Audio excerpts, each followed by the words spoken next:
Old Mrs. Gable lived in the house right next to the cul-de-sac where I grew up. She was always baking cookies and waving from her porch. I would check in on her a few times a week, bring her mail, or just chat for a bit.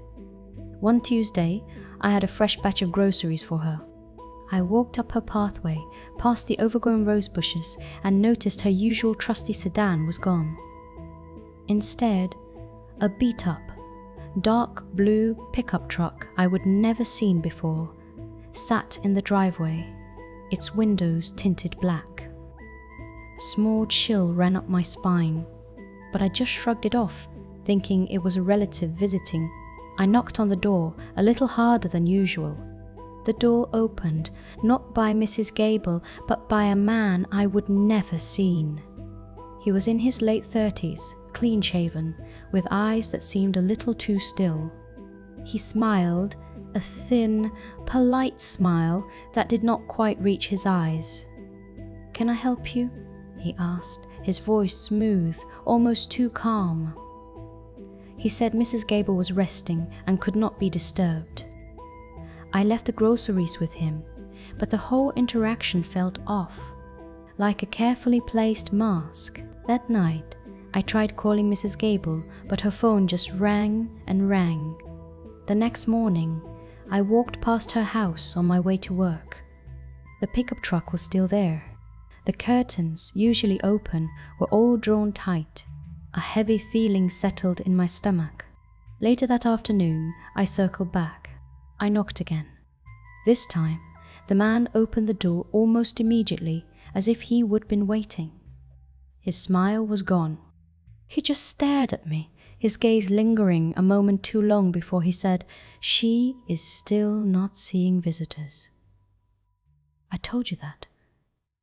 The dismissive tone, the way his eyes seemed to weigh me, it was chilling. As he spoke, I heard it, a faint, muffled scratching and a low whimper like a dog in distress coming from deep inside the house. I knew Mrs. Gable did not own a dog. My heart pounded. I tried to peer past him, but he shifted, blocking my view. "Everything all right in there?" I asked, trying to keep my voice steady. He just narrowed his eyes slightly, a flicker of something cold in them. "Perfectly fine. Now, if you will excuse me." He closed the door with a quiet click, leaving me standing on the porch, a knot of fear tightening in my chest. I could not sleep that night. Every creak of my house sounded like footsteps next door. The next morning, I saw him again. He was in the driveway, loading a large tarp-covered bundle into the back of the pickup truck.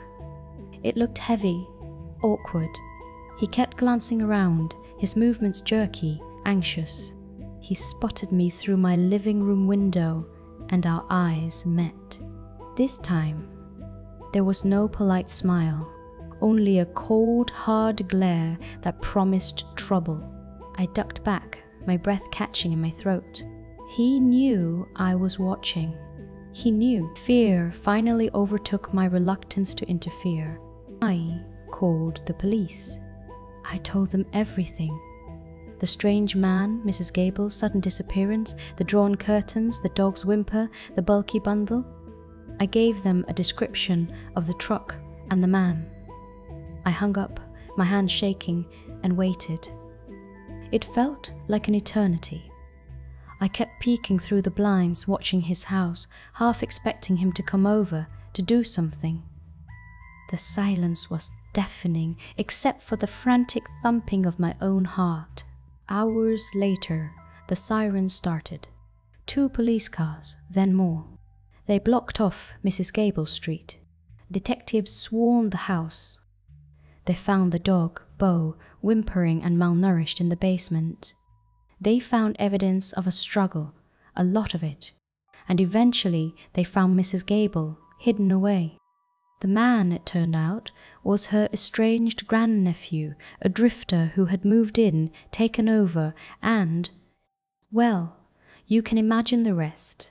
He was apprehended miles away, trying to flee.